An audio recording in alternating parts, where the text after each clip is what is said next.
ಪೂಜಾ ಸಾಮಗ್ರಿಗಳು ಈಗ ಒಂದೇ ಸೂರಿನಡಿ. ಹಬ್ಬ ಹರಿದಿನಗಳಿಗೆ ಮದುವೆ ಗೃಹ ಪ್ರವೇಶಕ್ಕೆ ಬೇಕಾಗುವ ಪೂಜಾ ಸಾಮಗ್ರಿಗಳು ಉತ್ತಮ ದರದಲ್ಲಿ. ಜೊತೆಗೆ ಬೆಳ್ಳಿ ಪೂಜಾ ಸಾಮಗ್ರಿಗಳು ಮತ್ತು ಆಯುರ್ವೇದ ಔಷಧಿಗಳು ಕೂಡ ಲಭ್ಯ.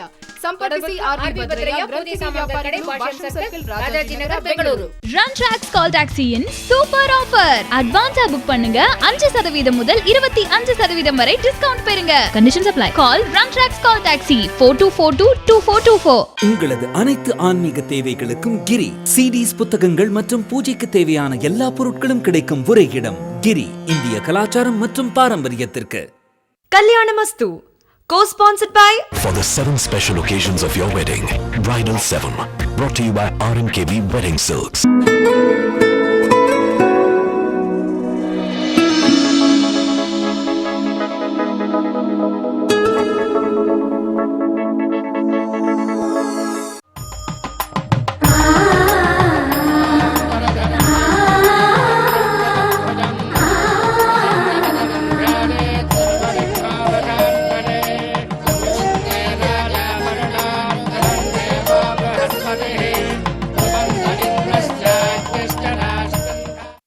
ನಮಸ್ಕಾರ ವೀಕ್ಷಕರೇ, ಶ್ರೀಶಂಕರ ವಾಹಿನಿಯ ಕಲ್ಯಾಣ ಮಸ್ತು ನೇರ ಪ್ರಸಾರ ಕಾರ್ಯಕ್ರಮಕ್ಕೆ ತಮ್ಮೆಲ್ಲರಿಗೂ ಆತ್ಮೀಯವಾದಂಥ ಸ್ವಾಗತ.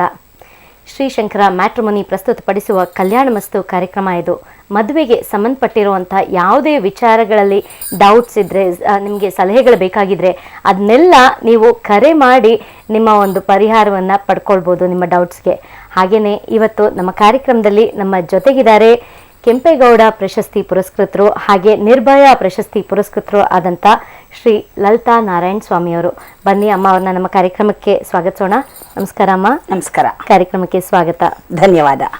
ಶ್ರೀಶಂಕರ ಮ್ಯಾಟ್ರಿಮೋನಿ ದಕ್ಷಿಣ ಭಾರತದ ಅತ್ಯಂತ ಶ್ರೇಷ್ಠ ಮ್ಯಾಟ್ರಿಮೋನಿ ಕೇಂದ್ರವಾಗಿದ್ದು ಇದರ ಬ್ರಾಂಚಸ್ಸು ಮೈಸೂರು, ಕೊಯಂಬತ್ತೂರು, ಚೆನ್ನೈ ಎಲ್ಲ ಕಡೆ ಇದೆ.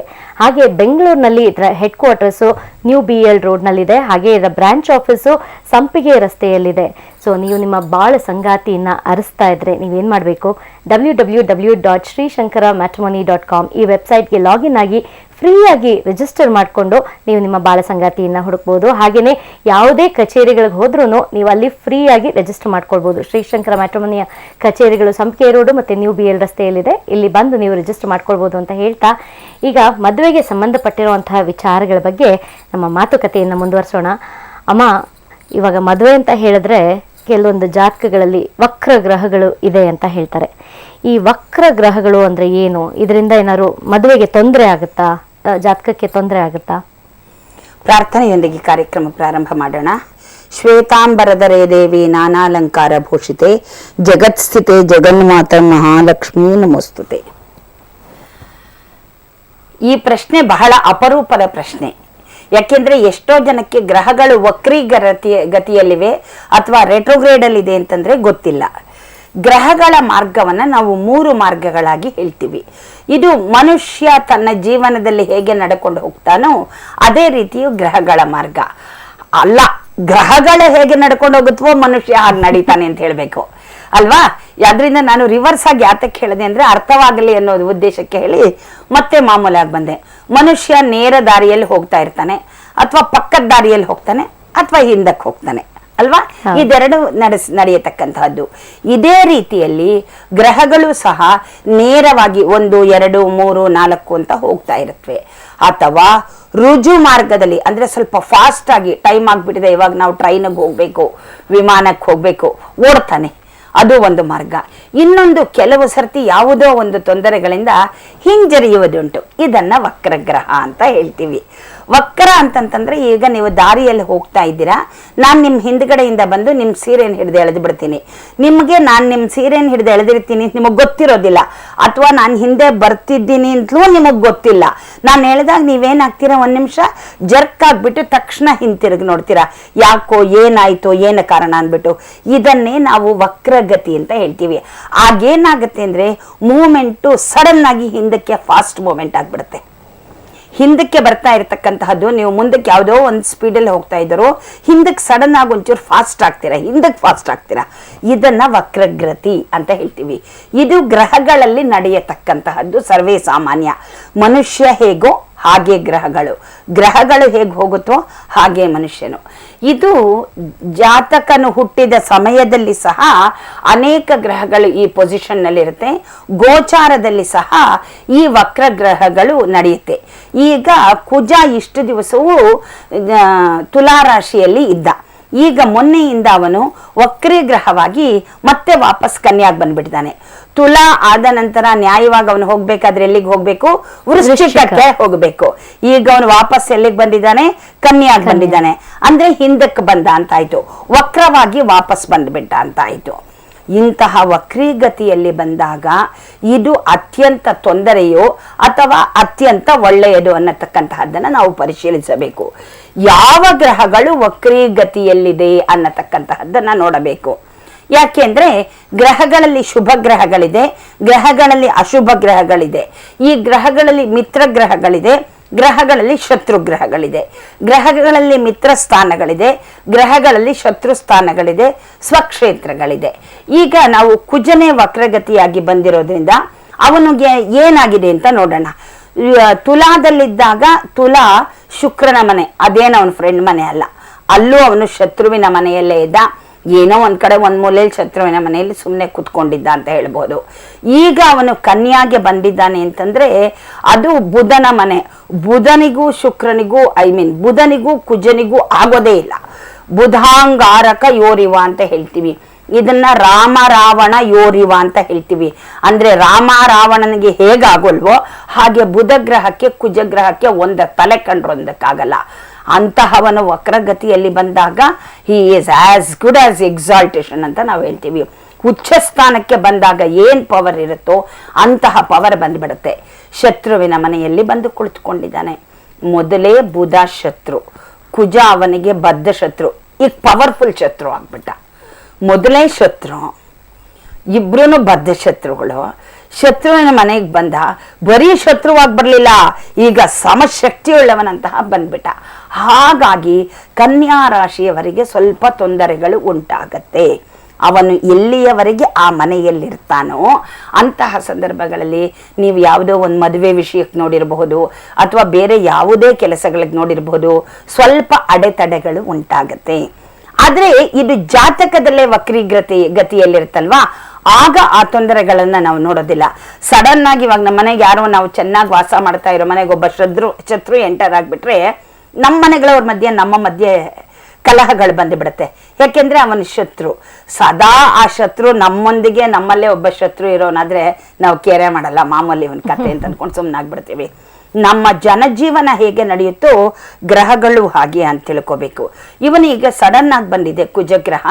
ಹಾಗಾಗಿ ಕನ್ಯಾ ರಾಶಿಯವರಿಗೆ ಸ್ವಲ್ಪ ದಿನ ಕುಜ ಮತ್ತೆ ಮುಂದಕ್ಕೆ ಹೋಗುವ ತನಕ ಯಾವುದಾದ್ರೂ ಮದುವೆಗಳಾಗಿರಬಹುದು ಅಥವಾ ಮದುವೆಗೆ ಸಂಬಂಧಪಟ್ಟಂತಹ ಮಾತುಕತೆಗಳಾಗಿರಬಹುದು, ಇಲ್ಲಿ ಸ್ವಲ್ಪ ಅಡೆತಡೆಗಳು ಉಂಟಾಗೋದಕ್ಕೆ ಸಾಧ್ಯ. ಹಾಗಾದ್ರೆ ಪೂರ್ತಿ ನಿಂತು ಹೋಗುತ್ತಾ ಅನ್ನೋ ಪ್ರಶ್ನೆ ಮೂಡಬಹುದು. ಖಂಡಿತವಾಗಿಯೂ ಪೂರ್ತಿ ನಿಲ್ಲಲ್ಲ. ಯಾಕೆಂದ್ರೆ ಕುಜ ಮುಂದಕ್ಕೆ ಹೋಗ್ಲೇಬೇಕು. ವಕ್ರೀಗತಿಯಲ್ಲಿದ್ದಾಗ ಒಂದು 4 ದಿವಸ 8 ದಿವಸ ಮಾತ್ರ ಆಗಿರೋದಿಕ್ಕೆ ಸಾಧ್ಯ. ಶತ್ರುವನ್ನ ನೀವು ಎಷ್ಟು ದಿವಸ ಮನೆಯಲ್ಲಿ ಇಟ್ಕೊಳ್ತೀರಾ? ಇಟ್ಕೊಳ್ಳಲ್ಲ ಅಲ್ವಾ, ಓಡಿಸ್ಬಿಡ್ತೀರಲ್ವಾ? ಇದು ಹಾಗೆ ಮುಂದಕ್ಕೆ ಹೊರಟೋಗ್ಬಿಡ್ಬೇಕು. ನೀವು ಗ್ರಹಗಳ ಬಗ್ಗೆ ತಿಳ್ಕೊಳ್ಬೇಕು ಅಂದ್ರೆ ನಮ್ಮ ಜೀವನ ಕಳವಡಿಸ್ಕೊಂಡು ಬಿಡಿ, ಅದೇ ಗ್ರಹಗಳದ್ದು. ಗ್ರಹಗಳು ಹೇಗೆ ನಡೆಯುತ್ತೋ ನಾವು ಹಾಗೆ ನಡೀತೀವಿ. ಅದು ಮುಂದಕ್ಕೆ ಹೋಯ್ತು ಅಂದ್ರೆ ಈ ತೊಂದರೆಯಿಂದ ನಿವಾರಣೆ. ಒಂದು ವೇಳೆ ಈಗ ಇಲ್ಲಿಗೆ ಮದುವೆ ಗೊತ್ತಾಗಿತ್ತು ಅಂತ ಇಟ್ಕೊಳ್ಳೋಣ, ಮದುವೆ ನಿಂತು ಹೋಗುತ್ತಾ? ಖಂಡಿತವಾಗಿಯೂ ನಿಂತು ಹೋಗೋದಿಲ್ಲ. ಮದುವೆ 2 ದಿವಸ ಯಾವುದೋ ಕಾರಣಕ್ಕೆ ಪೋಸ್ಟ್ಪೋನ್ ಆಗಬಹುದು. ಅಥವಾ ಇಬ್ಬರಲ್ಲಿ ಯಾವುದೋ ಒಂದು ಸಣ್ಣ ವಿಷಯ, ಯಾವುದೋ ಒಂದು ವರೋಪಚಾರ ಕೊಡೋದಿರಬಹುದು, ಅಥವಾ ಯಾವುದೋ ಒಂದು ಛತ್ರದ ಬಗ್ಗೆ ಇರಬಹುದು, ಅಥವಾ ಇನ್ನೇನೋ ಕೊಡೋದಕ್ಕಿರಬಹುದು. ಸ್ವಲ್ಪ ಭಿನ್ನಾಭಿಪ್ರಾಯ ಬರಬಹುದು. ಅದೇನು ಶಾಶ್ವತವಾಗಿ ಮದುವೆ ನಿಂತು ಹೋಗೋದಿಲ್ಲ. ಆ ಸಣ್ಣ ಸಣ್ಣ ಅಭಿಪ್ರಾಯಗಳು, ಭಿನ್ನಾಭಿಪ್ರಾಯಗಳು ಬಂದು ಮತ್ತೆ ಸರಿ ಹೋಗುತ್ತೆ. ಅದು ಸಂಪೂರ್ಣವಾಗಿ ತೊಂದರೆಯಾಗೋದಿಲ್ಲ. ಇದಕ್ಕೆ ಕಾರಣ ಏನು ಅಂದ್ರೆ ಆಸ್ ಗುಡ್ ಆಸ್ ಎಕ್ಸಾಲ್ಟೇಷನ್ ಅಂತೀವಿ. ಎಕ್ಸಾಲ್ಟೇಷನ್ ಅಂದ್ರೆ ಉಚ್ಚ ಸ್ಥಿತಿಯಲ್ಲಿದ್ದ ಹಾಗೆ ಅಂತ. ಉಚ್ಚ ಸ್ಥಿತಿಯಲ್ಲಿರತಕ್ಕಂತಹದ್ದು ಯಾವುದು ಹೆಚ್ಚಿಗೆ ತೊಂದರೆ ಮಾಡೋದಿಲ್ಲ. ಪವರ್ ಇರುತ್ತೆ, ಪವರ್ ಇರುತ್ತೆ. ತುಂಬಾ ಒಳ್ಳೆಯವರು ಏನೋ ಒಂದ್ ಸಣ್ಣದಾಗಿ ಕಿರೇಕ್ ಮಾಡಿದ್ರು ತುಂಬಾ ತೊಂದರೆ ಮಾಡಲ್ಲ ಅಂತ ಹೇಳ್ತೀವಲ್ವಾ, ಹಾಗೆ ಉಚ್ಚ ಸ್ಥಿತಿಯಲ್ಲಿರತಕ್ಕಂತಹ ಗ್ರಹಗಳು ಯಾವತ್ತೂ ತೊಂದರೆ ಮಾಡೋದಿಲ್ಲ. ಸಣ್ಣ ತೊಂದರೆ ಆದರೂ ಸಹ ಅದರಿಂದ ದೊಡ್ಡದಾದಂತಹ ತೊಂದರೆ ಇಲ್ಲ. ಮದುವೆಗಳು ನಿಲ್ಲುವುದಾಗಲಿ ಅಥವಾ ಮದುವೆಗಳು ಮುರಿಯುವುದಾಗಲಿ ವಿಚ್ಛೇದನಗಳಾಗುವುದಾಗಲಿ ಇದು ಯಾವುದೂ ಆಗೋದಿಲ್ಲ. ವಕ್ರಗ್ರಹಗಳು ಜಾತಕನಲ್ಲಿದ್ದಾಗ ಅದು ನೇಟಲ್ ಅಂದರೆ ಹುಟ್ಟಿದಾಗ ಇದ್ದಾಗ ಆದರೆ ತೊಂದರೆಯೇ ಇಲ್ಲ, ಎಕ್ಸಾಲ್ಟೇಷನ್ ಅಂತ ಹೇಳ್ಬಿಡ್ತೀವಿ. ಮಧ್ಯದಲ್ಲಿ ಬಂದಾಗ ಇದಾಗಬಹುದು. ಆದರೆ ಒಂದು ವೇಳೆ ಇದು ಮಿತ್ರನ ಮನೆಯಲ್ಲಿ ಬಂತು ಅಂತ ಇಟ್ಕೊಳ್ಳೋಣ. ಈಗ ತುಲಾದಲ್ಲಿ ಶುಕ್ರ, ಬುಧ ವಕ್ರೀಗತಿಯಾಗಿ ಬಂದ್ಬಿಟ್ಟ ಅಂತ ಇಟ್ಕೊಳ್ಳೋಣ. ಬುಧ ಶುಕ್ರ ಕ್ಲೋಸ್, ಒಳ್ಳೆ ಗಳಸ್ಯ ಕಂಠಸ್ಯ ಅಂತ ನಾವು ಹೇಳ್ತೀವಲ್ವಾ, ಆ ಥರ. ಆಗ ಅವನು ಮಾಡತಕ್ಕಂತಹ ಒಳ್ಳೆಯ ಕೆಲಸಗಳೆಷ್ಟು ಅಂತಂದ್ರೆ ಮತ್ತೂ ಒಂದಕ್ಕೊಂದು ಅನುಕೂಲ ಆಗ್ಬಿಡುತ್ತೆ. ಅಲ್ಲಿ ಒಂದು ಮದುವೆ ಗೊತ್ತಾಗಿರುತ್ತೆ ಅಂತ ಇಟ್ಕೊಳ್ಳೋಣ. ಅವ್ರು ಯಾವುದೋ ದೊಡ್ಡ ಛತ್ರದಲ್ಲಿ ಮದುವೆ ಮಾಡಿಕೊಡ್ಬೇಕು ಅಂತ ಕೇಳಿರ್ತಾರೆ. ಈಗ ಅಯ್ಯೋ ನೀವೆಲ್ಲಿ ಮಾಡಿಕೊಟ್ರು ಆಯ್ತು, ಒಡವೆ ಅಯ್ಯೋ ನೀವೇನು ಮಾಡಿಕೊಟ್ರು ಆಯ್ತು, ನೀವು ಹೇಗೆ ಮಾಡಿಕೊಟ್ರು ಆಯ್ತು, ನಿಮ್ಮ ಹುಡುಗಿ ನಮ್ಮ ಮನೆಗೆ ಸೇರೋದು ಮುಖ್ಯ ಹೇಳ್ತಾರಲ್ವಾ. ಎಲ್ಲಕ್ಕೂ ಕಾಂಪ್ರಮೈಸ್ ಅನ್ನೋದು ತುಂಬಾ ಬಂದ್ಬಿಡುತ್ತೆ. ಎಲ್ಲ ಫೇವರಬಲ್ ಆಗಿ ಮೂವ್ ಆಗ್ಬಿಡುತ್ತೆ. ಎಲ್ಲೋ ತೊಂದರೆಗಳಾಗಲ್ಲ. ತೊಂದರೆಗಳು ಉಂಟಾದ್ರೂ ಸಹ ಅದನ್ನ ಅಡ್ಜಸ್ಟ್ ಮಾಡ್ಕೊಂಡ್ ಬಿಡ್ತಾರೆ. ಹೀಗಾಗಿ ವಕ್ರಿ ಗ್ರಹಗಳು ಮಿತ್ರನ ಮನೆಯಲ್ಲಿ ಬಂದಾಗ ಅಲ್ಲೂ ಉಚ್ಚ ಸ್ಥಾನವೇ, ಅಂದ್ರೆ ಆಸ್ ಗುಡ್ ಆಸ್ ಎಕ್ಸಾಲ್ಟೇಷನ್ ಅಂತ ನಾ ಹೇಳಿದ್ನಲ್ಲ. ವಕ್ರಿ ಗ್ರಹಗಳು ಯಾವುದೇ ಮನೆಗೆ ಬಂದರೂ ಅಲ್ಲಿ ಉಚ್ಚ ಸ್ಥಾನಕ್ಕೆ ಬಂದ ಹಾಗೆ. ಅದು ಶತ್ರುವಿನ ಮನೆಗೆ ಬಂದಿದೆಯಾ ಮಿತ್ರನ ಮನೆಗೆ ಬಂದಿದೆಯಾ ಅನ್ನೋದರ ಮೇಲೆ ಅದರ ಪವರು, ಅದರ ಶಕ್ತಿ, ಅದರ ಕೆಲಸ ಎಲ್ಲವೂ ನಡೆದುಕೊಂಡು ಹೋಗುತ್ತೆ. ಇದು ವಕ್ರೀಗತಿಯಲ್ಲಿರತಕ್ಕಂತಹ ಒಂದು ವಿಶೇಷ ಅಂತ ಹೇಳ್ಬೋದು. ಮದುವೆಗಳು ನಿಲ್ಲೋದಿಲ್ಲ, ಖಂಡಿತವಾಗಿಯೂ ಏನೂ ತೊಂದರೆಯಾಗೋದಿಲ್ಲ. ಚಿಂತಿಸಬೇಕಾದಂತಹ ಅವಶ್ಯಕತೆ ಯಾವ ವೀಕ್ಷಕ ಬಾಂಧವರಿಗೂ ಬೇಕಿಲ್ಲ. ಇದು ಈ ವಕ್ರೀಗತಿ ಅಂತ ಹೇಳಿದ್ರಲ್ಲ, ಇದು ಅವ್ರವ್ರ ಜಾತಕದಲ್ಲಿ ಗೊತ್ತಾಗುತ್ತಾ ಅಥವಾ ಕಾಮನ್ ಆಗಿ ಗೊತ್ತಾಗುತ್ತಾ? ಇಲ್ಲ, ಇದು ಕಾಮನ್ ಆಗಿ ಜಾತಕದಲ್ಲೂ ಆಗಬಹುದು. ಕಾಮನ್ ಇದು ಒಟ್ಟೆ ಕಾಮನ್ ಆಗಿ ಬಂದ್ಬಿಡುತ್ತೆ. ಇವಾಗ ನಿಮ್ದು ಯಾವುದೇ ನಿಮ್ಮದು ಮೇಷಲಗ್ನ ಆಗಿದ್ರು ಅವನು ಕನ್ಯಾಗಿ ಬಂದಿದ್ದಾನೆ. ಕನ್ಯಾಗಿ ಬಂದಾಗ ಈಗ ಕುಜ ಕನ್ಯಾಗಿ ಬಂದಿದ್ದಾನೆ ಅಂದ್ರೆ ನಿಮ್ಮದು ಮೇಷಲಗ್ನ ಅಂದ್ಕೊಳ್ಳೋಣ. ನಿಮ್ಮ ಲಗ್ನದಿಂದ ಈಗ 6ನೇ ಮನೆಯಲ್ಲಿದ್ದಾನೆ ಅಂತ ಹೇಳಬಹುದು. ನನ್ನದು ಸಿಂಹ ಲಗ್ನ ಅಂತ ಇಟ್ಕೊಳ್ಳೋಣ. ನನ್ನ ಲಗ್ನದಿಂದ 2ನೇ ಮನೆಯಲ್ಲಿದ್ದಾನೆ ಅಂತ ಹೇಳಬಹುದು. ಇನ್ಯಾರ್ದೋ ಒಬ್ಬರದು ಮೀನ ಲಗ್ನ ಅಂತ ಇಟ್ಕೊಳ್ಳೋಣ. ಅವರ ಮನೆಯಿಂದ 7ನೇ ಮನೆಗೆ ವಕ್ರೀಗತಿಯಾಗಿ ಬಂದಿದ್ದಾನೆ ಅಂತ ಹೇಳಬಹುದು. ಆ ಮನೆಯ ಕಾರಕತ್ವಗಳಿರುತ್ತೆ. ಈಗ ನಿಮ್ಮದು ನಾನು ಮೇಷ ಲಗ್ನ ಅಂತ ಹೇಳಿದೆ. 6ನೇ ಮನೆಯಲ್ಲಿ ವಕ್ರೀಗತಿಯಾಗಿ ಬಂದಿದ್ದಾನೆ.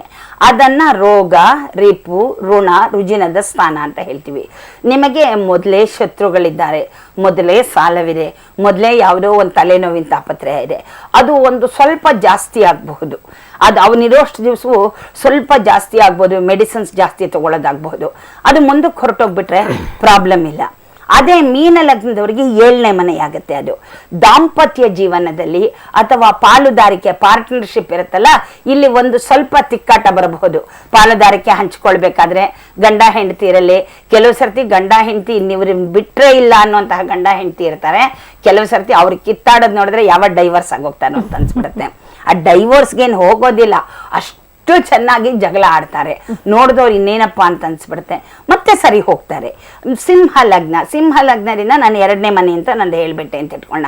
ಕುಟುಂಬದಲ್ಲಿ ಸಣ್ಣ ಸಣ್ಣ ಕಲಹಗಳು ಉಂಟಾಗಬಹುದು, ಅದು ತಾನಾಗಿ ಸರಿ ಹೋಗಬಹುದು. ಇದು ಮಿತ್ರಸ್ಥಾನಕ್ಕೂ ಅಷ್ಟೇ ಸಂಬಂಧಪಟ್ಟಿದ್ದು. ಹಾಗಾಗಿ ಯಾವ ಲಗ್ನದಿಂದ ಅದು ಎಷ್ಟನೇ ಮನೆ ಕಾಮನ್ ಆಗಿ ಬಂದ್ಬಿಡ್ತಾನವನು. ಆಯಾ ಲಗ್ನಕ್ಕೆ ಆಯಾ ರಾಶಿಗೆ ನೋಡಿ ಅದು ಎಷ್ಟನೇ ಮನೆ ಅನ್ನೋದನ್ನ ನಾವು ಡಿಸೈಡ್ ಮಾಡಬೇಕಾಗತ್ತೆ.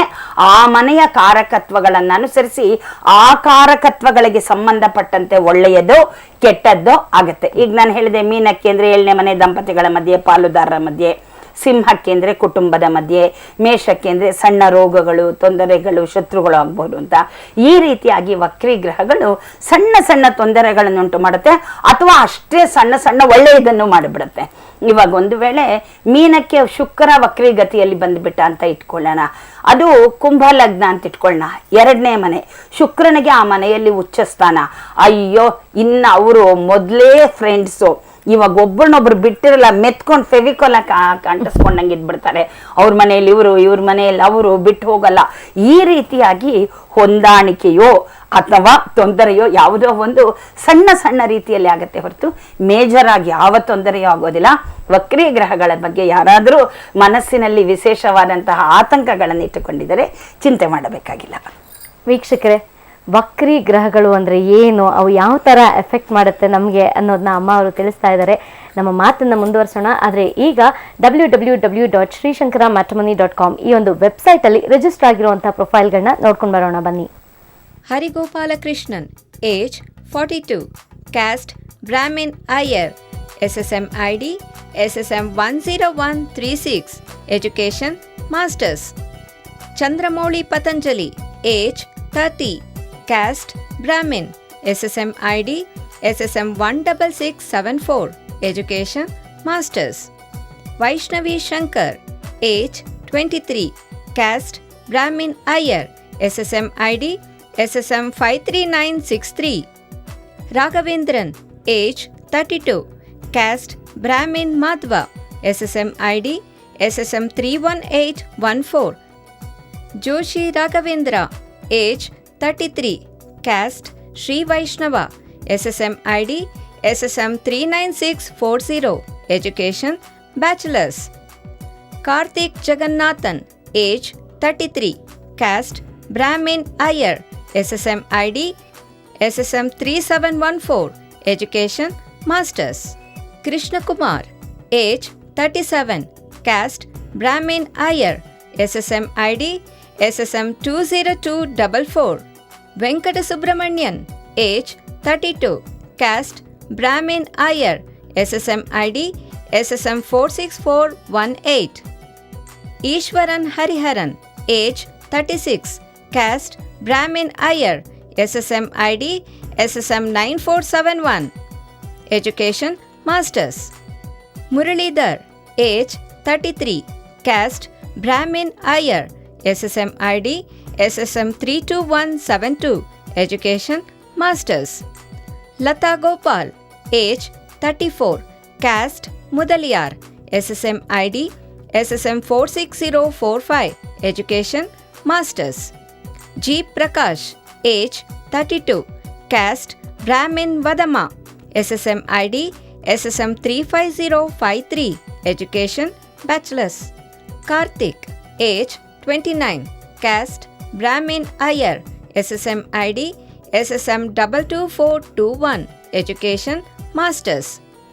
Balaguru K. Krishnan, age 29, caste Brahmin Velnad, SSM ID SSM 25776. Sudarshan, age 39, caste Brahmin Smartha, SSM ID SSM 33503, education Undergraduate. Venkataraman, age 34, caste Brahmin Iyer, SSM ID SSM 17972, education Masters. Shreyas, age 29, caste Brahmin Vadama, SSM ID SSM 48665, education Masters. Sudarshan Sridhar, age 27, caste Brahmin Iyer, SSM ID SSM 50841, education Masters. Srivatsan S. Iyengar, age 33, caste Brahmin Iyengar, SSM ID SSM 55408, education Bachelors.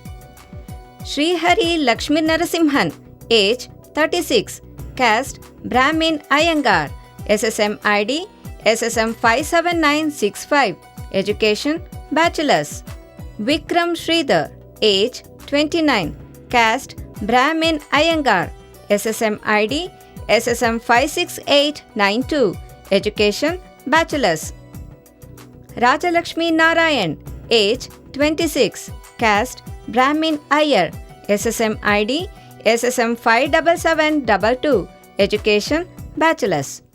ಪ್ರೊಫೈಲ್ಗಳನ್ನ ನೋಡಿದ್ರಿ ಅಲ್ವಾ ವೀಕ್ಷಕರೇ? ಈ ಪ್ರೊಫೈಲ್ಸಲ್ಲಿ ನಿಮಗೆ ಯಾವುದಾದ್ರೂ profile ಇಷ್ಟ ಆಗಿದ್ರೆ ಅದರ ಮೇಲ್ಗಡೆ ಒಂದು ID ಇರುತ್ತೆ. ಆ IDನ ನೀವು ಹುಡುಕಬೇಕು ಅಂದರೆ www.srishankaramatrimony.com ಈ ಒಂದು ವೆಬ್ಸೈಟ್ಗೆ ಲಾಗಿನ್ ಆಗಿ ನೀವು ಕೂಡ ಪ್ರೊಫೈಲ್ನ ಕ್ರಿಯೇಟ್ ಮಾಡಿ ನಿಮಗೆ ಇಷ್ಟವಾಗಿರುವಂತಹ ಪ್ರೊಫೈಲ್ IDನ ಸರ್ಚ್ ಬಾಕ್ಸಲ್ಲಿ ಟೈಪ್ ಮಾಡಿ ಹುಡುಕ್ಬೋದು ಅಂತ ಹೇಳ್ತಾ ಈಗ ವೀಕ್ಷಕ